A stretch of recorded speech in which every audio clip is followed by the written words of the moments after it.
নমস্কার বন্ধুরা, তোমরা সবাই কেমন আছো? আশা করি তোমরা সবাই খুব ভালো আছো। আমিও ভালো আছি তোমাদের ভালোবাসায়। তো বন্ধুরা, আজকে একটা অন্যরকম ভিডিও নিয়ে চলে এসেছি তোমাদের সামনে। তো তার আগে তোমাদের সবাইকে অনেক অনেক শুভেচ্ছা আমার চ্যানেলে আসার জন্য, ভিডিও দেখার জন্য। আমার চ্যানেলে যারা নতুন আছো বন্ধুরা, দয়া করে চ্যানেলটিকে সাবস্ক্রাইব করে দিও, আর পাশে থাকা বেল আইকনটি প্রেস করে দিও, যাতে আমার নিত্য নতুন ভিডিও খুব সহজেই তোমাদের কাছে পৌঁছে যায়। আর যারা ইতিমধ্যেই সাবস্ক্রাইব করে রেখেছো তাদেরকে অসংখ্য ধন্যবাদ। তো বন্ধুরা দেখো, আমাদের বাড়িতে এই যে গাছগুলো তোমাদেরকে দেখাচ্ছি, এটা হচ্ছে কুলেখাড়া গাছ। তো অনেকেই জানো এই গাছটা সম্পর্কে, মানে যাদের শরীরে রক্ত কম বা রক্ত মানে খুব বেশি তাড়াতাড়ি তৈরি হয় না, তো এই কুলেখাড়ার রস, পাতার রস, মানে পাতাটা এমনি নর্মালি রস করেও খাওয়া যেতে পারে, আবার সেদ্ধ করে রস করেও খাওয়া যেতে পারে। তো খুবই ভীষণ উপকার। যদিও আমি খেতে পারি না একদমই, তো আমি তো খাই না বন্ধুরা। তো তোমাদেরকে বললাম, তোমরা যারা খেতে পারবে অবশ্যই মানে চেষ্টা করো, খুবই উপকারী এই পাতাটা। তো আমাদের বাড়িতেই এটা লাগানো হয়েছে, তো সেই জন্য তোমাদের সামনে একটু তুলে ধরলাম।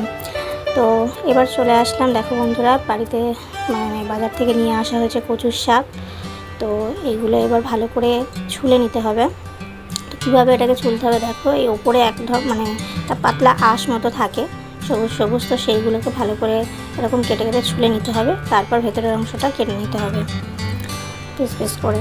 তো আবার তোমাদেরকে দেখিয়ে নিচ্ছি বন্ধুরা, দেখো কিভাবে ছুলবে। তো এইভাবে একটা একটা করে এইভাবে উপরের আঁশটা, পাতলা আঁশটা ছাড়িয়ে নিতে হবে। এই ভেতরের যে অংশটা কচুর, সেইটাকে ছোট ছোট টুকরো করে কেটে নিতে হবে। এইভাবে সব কটাকে আমরা এইভাবে ছাড়িয়ে এক এক করে কেটে নেব। তো ভিডিওটি ভালো লাগলে অবশ্যই বন্ধুরা একটা লাইক করে দেবে, আর কমেন্ট করতে কেউ কিন্তু ভুলো না। আর তোমরা কারা কারা এরকম কচুর শাক খেতে ভালোবাসো অবশ্যই কিন্তু কমেন্ট করে জানিও। তো আজকে সম্পূর্ণ নিরামিষ ছোলা দিয়ে কচুর শাকটা রান্না করা হবে, এবং সেই ভিডিওটাই তোমাদের সাথে তুলে ধরছি বন্ধুরা।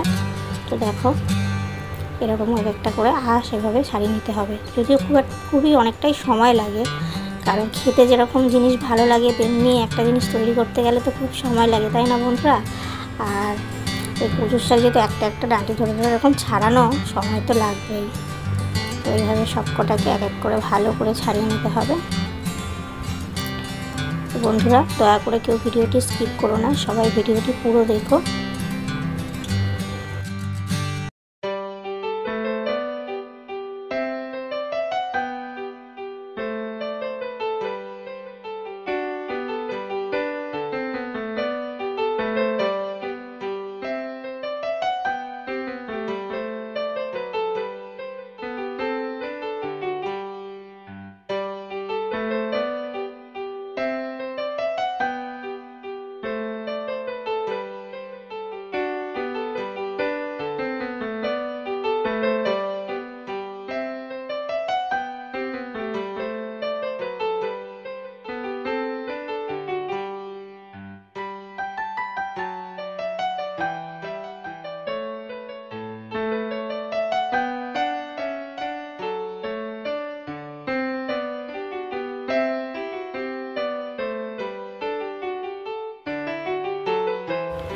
তো এক এক করে সবগুলো শাকগুলো ছাড়িয়ে নেওয়া হচ্ছে, এবার বাকিগুলোও ছাড়িয়ে নেওয়া হচ্ছে বন্ধুরা। সব এইভাবে ছাড়িয়ে নেওয়া হলো।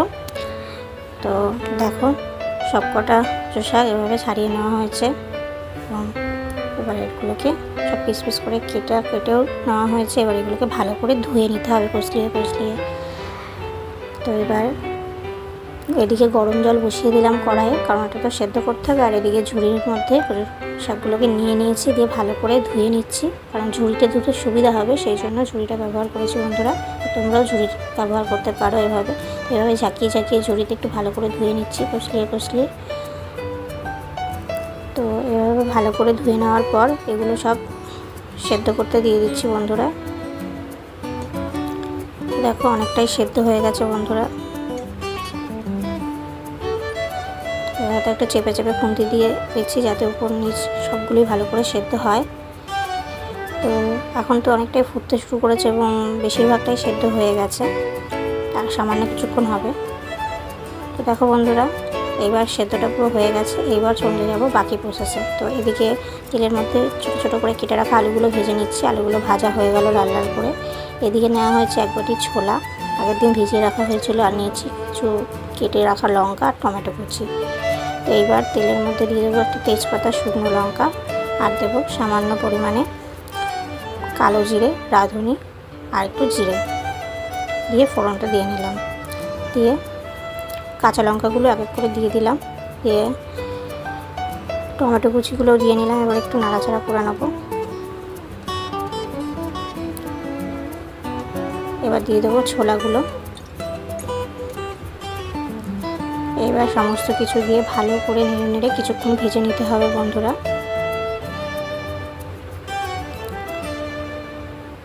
আর এদিকে দেখো কচু শাকটা সেদ্ধ হয়ে কীরকম হয়ে গেছে, একদম নরম হয়ে গলে গেছে। এদিকে দিয়ে দিলাম একটু লবণ দিয়ে দিলাম ভাজার মধ্যে, যাতে ছোলার মধ্যে লবণটা ঢোকে সেই জন্য। এবার একটু হালকা করে ভেজে নিচ্ছি। তো ভাজা অনেকটাই প্রায় হয়ে গেছে বন্ধুরা। এবার দিয়ে দিলাম একটু হলুদ, 1 চামচ পরিমাণ মতো দিয়ে লবণ হলুদ তো মিশে গেল। এবার ভালো করে একটু ভেজে নিচ্ছে। এইবার এখানে জিরে গুঁড়ো দিলাম, হালকা একটু জিরে গুঁড়ো দেওয়া হলো বন্ধুরা।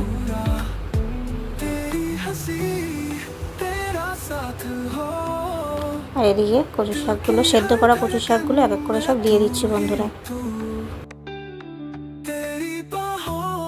তো সেদ্ধ করা কচু শাকগুলো এর মধ্যে দিয়ে দিলাম কড়াইয়ের মধ্যে। এইবার এগুলোকে ভালো করে নাড়াচাড়া করে নেবো বন্ধুরা বেশ কিছুক্ষণের জন্য।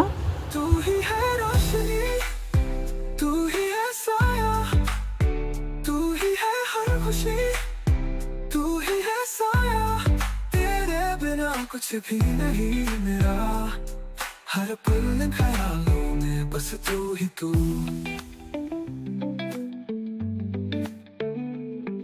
तेरे बिना ये दिल है सुना सुना। ভালো করে নাড়াচাড়া করার পর অনেকটাই প্রায় হয়ে এসছে কচুটা মাখা মাখা। তো তোমরা দেখতে পাচ্ছ এখন কচুটা প্রায় মাখা মাখা হয়ে এসছে এবং অনেকটাই শুকিয়ে এসছে। তো রেসিপিটা কেমন লাগলো অবশ্যই তোমরা কমেন্ট করে জানিও বন্ধুরা। আর এবার দিয়ে দিলাম একটু সামান্য পাতিলেবুর রস, কারণ কচুর শাক অনেক সময় একটু গলায় ধরে, তো সেই জন্য একটু পাতিলেবুর রস দিয়ে দিলাম। তোমরা চাইলে তেঁতুলও ব্যবহার করতে পারো। আর সামান্য 1 চামচ পরিমাণ চিনি দিয়ে দিলাম, কারণ নিরামিষ রান্নায় চিনি দিলে রান্নার স্বাদ কিন্তু খুব সুন্দর বেড়ে যায়। তো সেই জন্য একটু চিনি ব্যবহার করলাম। এবার এটাকে কিছুক্ষণের জন্য নাড়াচাড়া করে নেবো এবং কিছুক্ষণের জন্য একটু ভালো করে শুকিয়ে নেবো। অনেকটাই শুকিয়ে গেছে, যদিও খুব বেশি শুকানোর প্রয়োজন নেই, তবুও আর একটু সামান্য। এবার দেখো কচুটা আমাদের প্রায় হয়েই গেছে। এবার দিয়ে দিলাম উপর দিয়ে একটু গরম মশলা ছিটিয়ে দিলাম, গরম মশলা দিয়ে দিলাম আর একটু দিয়ে দিলাম ঘি। মশলা আর ঘি দেওয়ার পর ভালো করে একটু নাড়াচাড়া করে নিলাম বন্ধুরা। তো আমাদের এই কচুর শাক একদম রেডি। তো আজকের মতো ভিডিওটি আমরা এখানেই শেষ করছি বন্ধুরা। এইভাবেই আমাদের পাশে থেকো এবং নিত্য নতুন ভিডিও দেখতে চ্যানেলটিকে অবশ্যই সাবস্ক্রাইব করে রেখো। তো আবার দেখা হবে তোমাদের সাথে পরের ভিডিওতে। ততক্ষণ তোমরা সবাই ভালো থেকো, সুস্থ থেকো। টাটা বন্ধুরা।